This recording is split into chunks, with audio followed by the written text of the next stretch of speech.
கடுமையான காற்று. இந்த 4 நாளாக பாருங்கள், மரங்கள்லாம் எந்த அளவுக்கு ஷாக் ஆகுது பாருங்கள்.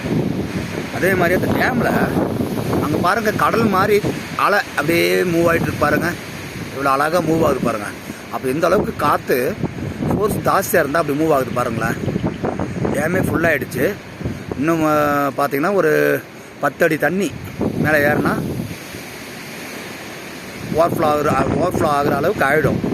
பாருங்கள் எப்படி என்ன அழகாக வருது பாருங்கள். அந்த லாஸ்ட்டில் பாருங்கள்,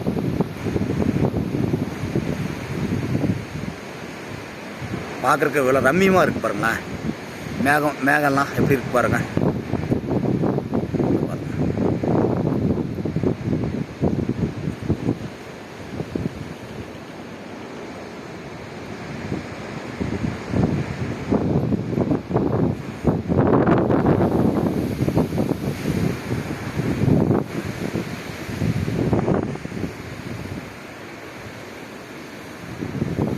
ஓவராக மழை 4 நாளாக பவரும் இல்லை. ஏரியாவே ஃபுல்லாக ரிமோட் ஏரியா இருந்தால பவர் கட்டு ஃபுல்லாக 4 நாள்.